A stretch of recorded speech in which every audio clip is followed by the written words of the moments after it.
يقول الشاعر: الأسد أسد وإن كلت مخالبه، والكلب كلب وإن طوقته ذهب، والحر حر وإن جار الزمان به، والعبد عبد وإن عليت به المراتب. اليوم أنا سمعت بأحد شبكات التواصل الاجتماعي أحد المطربين الشعبي، يقال إنه مطرب، مرات يسوي نكات، مرات يضحك، مرات كذا، المهم من الصفحة حلقاه قدامي موت ما منه مفر، لأن اليوم أصبحت شبكات التواصل الاجتماعي متروسة من هاي الخردة، هاي الزبايل. اليوم يراوي ساحته ويراوي سواره وكذا، ويقول أنا كذا، هاي فلوس. أولا على الإنسان أن يذكر ماضيه. جاسم بس إمامه لا يتذكر لازم هو كان ابن ريف، أم فقيرة، أبو فقير، صح أبو دين وأم دين، طلعت أنا من عندهم، لكن أنا ما أنسى ماضي. ماضي كلش حلو، كلش حلو. عشت في عائلة متدينة بأرياف مدن، دخلت دراسات، هذا ماضي. والآن حاضري خير من الله، رجل اجتماع والناس كلها تحبني وتريد خاطري. لكن اذكر ماضيك.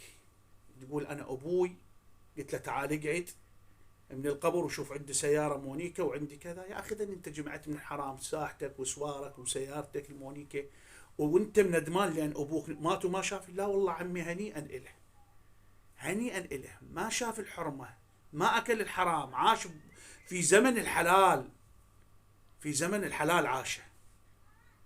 فيا ابني ويا أخي، أسأل من الله أنه ترجع لعقلك وللصورة الصحيحة اللي الله سبحانه وتعالى فطرك عليها، وهي خدمة الحسين. رادود حسين، بس كن مو رادود خرافي، لا الخرافة تركع على صفحة، لأن أنا ما عاد الخرافة، رادود حسيني حقيقي.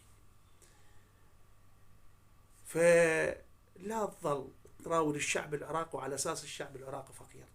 لا لا، زنقير. خو شفت أنت بالبصرة، أهل البصرة سووا الخليج كله، كرم الخليج كله ما يصير مثل كرم أهل البصرة. تحياتنا لهم. هذول العراق ما عندنا فقير، احنا كنا زناقين. فقير بينا طابق له سيارتين بالبيت، هذا الفقير اللي بينا، خير من الله. فلا تراوي واذكر ماضيك. وهاي الفلوس اللي جامعها كلها من حرام، كل هذه الأموال من حرام، مصدرها من حرام. فاعلم يوم القيامة أنك محاسب عليها. فيا أخي يا مطرب الشعبي، أنا أسأل ليش ما خليت صورتك وليش ما اشتغلتك؟ يعني لعدة أسباب ترجى يوم من الأيام أنه ترجع للطريق الصحيح، ترجع لطريقك الصحيح. إحنا يومية ذولا أصحاب العمائم، يومية نوعظ الناس ونراوي الناس ونشوف الناس ونقول لهم يا كذا طريق الله وهذا طريق الشيطان. يعني يوميا الله يبني لنا طابوقة، أنت تجي يومية تهدم 1000 طابوقة. أنت وياك كم واحد من ذول المطربين تتراقصون ويا البنات، وأصبحت اليوم شبكات التواصل الاجتماعي أي علمية ما بيها، فارغة، مجرد بس إلكم للرقص، وشعب العراق كله يهز. حسبنا الله ونعم الوكيل.